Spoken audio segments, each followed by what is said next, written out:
Olá famílias, muito boa noite para todos que me acompanham, né, nesse canal aqui voltado para recuperação da dependência química, né, no qual nós tratamos de todos os assuntos importantes dentro desse contexto tão doloroso, tão complexo que é a dependência química, essa doença, a dependência química.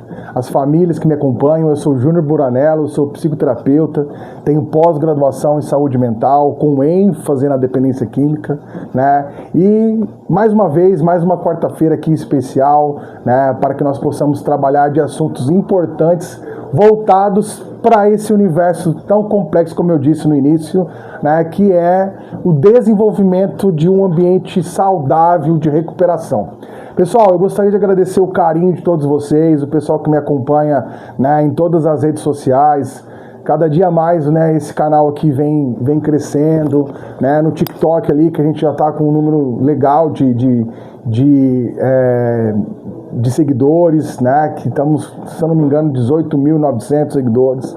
Né, o objetivo é aumentar, porque não é só sobre o meu trabalho, obviamente, né, que é muito importante, mas também que esses canais de comunicação voltados para manter a família informada, aprendendo, né, desenvolvendo-se emocionalmente falando, é importante, né, para ajudar as pessoas. Eu me vejo, né, dentro dessa obrigação, porque eu fui ajudado, resgatado para ajudar, né, para salvar. Né? Sempre um grande beijo, um grande abraço para minha mãe, para meu pai, seu Alcindo, dona Valéria, que são partes desse processo de recuperação, tá? Famílias, hoje o tema é bastante interessante, tá? Eu peguei um texto da nossa querida psicóloga aí, né, companheira de trabalho, que desenvolve um excelente trabalho, né, temos que dizer isso, Gabriela Abdala. E é um texto que eu achei muito importante trabalhar com vocês hoje, porque ele fala exatamente, e traz uma reflexão muito grande. Eu atendo muita esposa, atendo muita mãe, muita namorada de dependente químico. E aí, esse universo de recuperação, e quando eu falo a recuperação, eu quero que vocês entendam o seguinte. Primeiro, a recuperação, antes de mais nada, é voltada para você, familiar, sabe? O objetivo de você ajudar aquele seu ente querido que sofre com dependência química é óbvio, é muito importante, né? Muitas vezes as pessoas levam para o tema central, né? Eu preciso ajudá-lo e acaba vivendo em função disso. E acaba se esquecendo que se você não estiver bem emocionalmente, se você desenvolver transtornos emocionais, né? Transtornos de humor, como depressão, ansiedade, né? Por conta desse seu ente querido, você não vai conseguir ou ajudar e ainda vai adoecer junto com ele, tá? Então, esse tema é muito importante para você entender esse contexto do que é recuperação e quais são os riscos que você familiar, que você esposa, que você mãe tem que estar disposta e entender que você vai correr esses riscos, tá? E aí é onde as pessoas acabam paralisando, as pessoas começam a dar passos para trás porque tem medo, a insegurança de perder esse amor que já há um bom tempo já não está mais tão comprometido com você, né? Essa relação afetiva, amorosa que o dependente químico cria, esse laço emocional que ele cria com a substância, substituindo as relações emocionais que ele tem, né? Que são aquelas relações emocionais afetivas com qualquer outra pessoa. Por exemplo, a família, a namorada, esposa, os filhos, o trabalho. Essa relação afetiva, ela é afetada ao ponto de vocês, né, de vocês familiares, a perderem espaço na vida desse ser humano, perderem espaço, e ele acaba criando essa relação amorosa, afetiva, de cumplicidade com a substância, e aí é onde vem o desespero de vocês. Então eu vou ler parte desse texto que é muito importante. Amar de verdade dentro desse contexto é correr riscos, de ser rejeitado por quem você mais quer salvar. Entende? É onde eu percebo a dificuldade dessa namorada, dessa esposa, de impor limites, de impor condições, porque ela não consegue, ela pensa que ao fazer isso, ela pode estar correndo o risco de perdê-lo. E realmente, o dependente químico é aquele cara, né, emocionalmente frágil, que ele faz essa leitura, ele consegue identificar a sua fragilidade também, e ele se expõe ali, ele se coloca, ele se impõe, ele faz você se sentir responsável, diz que você não me entende, né? Nossa, olha o que você está fazendo comigo, nossa, por que você está me rejeitando, por que você está me decepcionado com você, né? É aquele que se coloca de vítima, se faz de vítima das situações, e você, familiar, fica rendido nesse contexto todo. Olha lá, o universo da dependência química, poucos têm coragem de admitir um limite entre o afeto. Ele é ultrapassado no momento em que a verdade é sufocada para manter vínculos adoecidos, ou seja, a verdade está ali, é evidente, você precisa se posicionar, você precisa parar de aceitar coisas que antes você não aceitava, os seus valores estão se perdendo, o seu amor próprio está se perdendo só para você manter aquele vínculo afetivo que já está adoecido. Muitas esposas relatam para mim no atendimento, namoradas, que, nossa, Júnior, agora aqui sentimento de vazio. Alguns adictos de dependente químico preferem se afastar da esposa para não ter que passar pelo processo de recuperação. E quem sofre? A esposa, a namorada. Por quê? Porque ela sente, nossa, que todo o amor dela não adiantou, não resolveu, e dá uma sensação de frustração muito grande, onde elas acabam adoecendo, enfraquecidas emocionalmente, porque não conseguem enxergar a sua vida sem aquela pessoa para ela cuidar. Algumas namoradas e esposas, elas assumem o papel de mãe desse dependente químico, cuidando dele como se fosse um filho mais novo, ou irmão, né, o irmão mais novo, perdão. Ou assumindo o papel de mãe mesmo, né, desse seu namorado, desse seu marido, entende? E aí que você percebe a dificuldade das pessoas, porque elas sentem-se responsáveis pela frustração alheia, né? Ou seja, ele joga toda essa carga de energias negativas e culpa você. Daí alguns falam assim, olha, eu amo você, eu gosto de você, mas como você não está conseguindo me entender, né? Eu não quero mais prejudicar a sua vida, eu vou me afastar. Sabe essa fala de negociação, negociativa, né? E aí você fala, não, mas não é isso que eu quero, eu amo você. Entende? E ele mantém essa fala, por quê? Porque a grande maioria, não quer se tratar e coloca essa autorresponsabilidade, essa culpa em você, e você sentindo-se frágil, porque você o ama muito, às vezes você aceita as condições para não perder.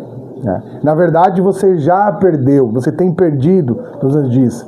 É fácil, né? Às vezes as pessoas não entendem esse movimento, próprios amigos, a própria família não entende o quanto que você o ama e o quanto que você quer o ajudar. Mas a mudança desse contexto depende muito da forma de você se posicionar. Olha lá.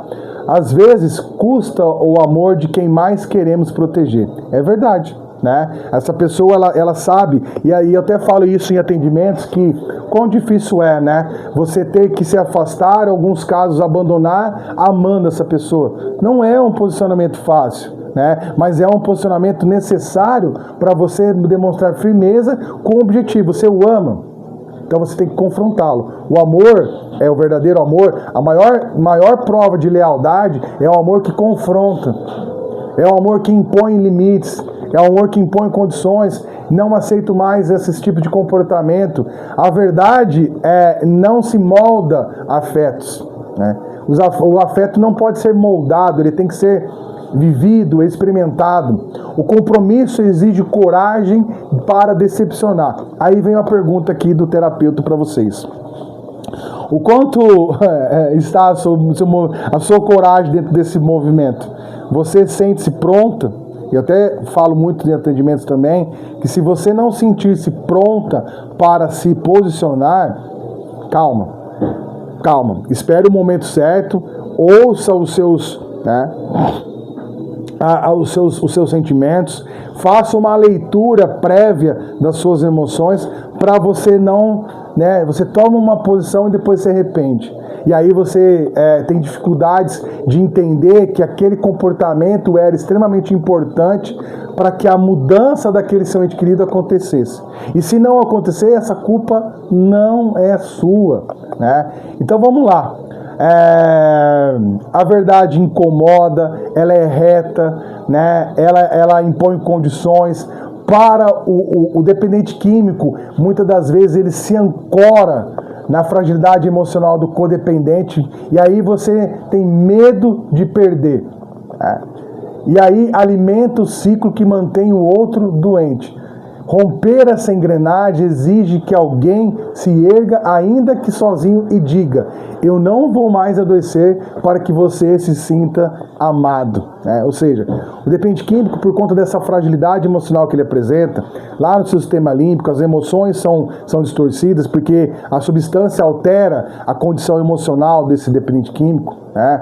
Ali no seu córtex pré-frontal, no momento das decisões, ele se vê sempre fragilizado. É uma pessoa que tem dificuldades em tomar decisões, é uma pessoa que apresenta dificuldades de posicionamento, comportamentos impulsivos, comportamentos às vezes até agressivos, no sentido de não pensar, preservar o ambiente e o amor ao próximo, né? E aí, essa questão de sentir-se amado é todas as vezes que ele está frágil, que ele completou um ciclo de uso de drogas, que ele está ali emocionalmente, né, sabe, debilitado, né, essa debilidade emocional, e aí ele precisa de alguém para acalentar e abraçar ele, para dizer assim: não, tá tudo certo, tamo junto, não vou desistir de você.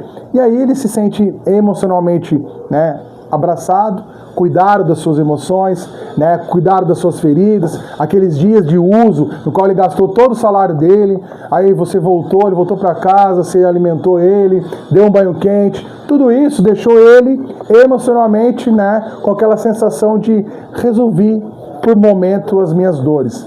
O que faz disso perigoso, e aonde você precisa se posicionar e correr esses riscos, é não aceitar essas condições, porque quando ele se sente fragilmente, emocionalmente frágil, e você o aceita todas as vezes perdoando, o risco está o quê? Em ele conseguir encontrar um ponto de equilíbrio e manter-se na zona de conforto no qual você não consegue mais se posicionar. E pelo seu amor ser tão grande, você vai aceitando essas condições. Você entende onde está o risco aí? Ao aceitar essas condições, você não consegue mais o ajudar e ainda, né, como eu disse lá no meio do vídeo, você também vai adoecendo nesse contexto todo. Eu quero que vocês entendam uma coisa importante, família, para a gente já ir seguindo para o final do vídeo. Na recuperação, isso vale em dobro. Amar alguém em um processo de cura é muitas vezes decepcioná-lo para ajudá-lo a se encontrar. Aí eu termino com essa pergunta importante para você levar de reflexão. O quanto você está disposto a decepcionar esse seu dependente químico, esse seu ente querido que tem um problema com o uso de drogas. Você tem que correr riscos, entendendo que a cada posicionamento seu, pode ser que você gere um confronto, e ao confrontá-lo, ele tem essa condição emocional ali de ocupar ou dizer que você está decepcionando ele, que você não está ajudando, que você não entende, mas o posicionamento, a ideia central é você manter-se firme, se posicionar, não aceitar mais migalhas nesse relacionamento, para que quem saiba, ele consiga entender e fazer uma leitura de que você está o ajudando e não o decepcionando, e não o confrontando, e não indo ao desencontro daquilo que ele quer viver, porque muitos usam disso como forma de dizer para você: você não me ama, você não gosta de mim, você não me entende. E aí você fala assim: eu entendo sim, e por isso que eu tenho que me posicionar, sabendo que você está se prejudicando, você está alimentando a sua morte cada vez mais próxima, e nesse contexto todo, eu que te amo muito, não posso mais aceitar essas condições, entende? Corra seus riscos, mas com o único objetivo de ajudar a mudar essa pessoa, a mudar de vida. Pessoal, agradeço imensamente a participação de vocês. Se mantiverem perguntas, dúvidas, né, pessoas que procuram também atendimento, estou à disposição aqui, né, todos os canais de comunicação do Júnior Buranello, Instagram, Júnior Buranello Psicoterapeuta, aqui no TikTok, lá no TikTok, Júnior Buranello 83, e aqui no YouTube, Júnior Buranello, psicoterapeuta também, sabe? Mais uma vez, obrigado a todos, uma ótima semana, que Deus abençoe.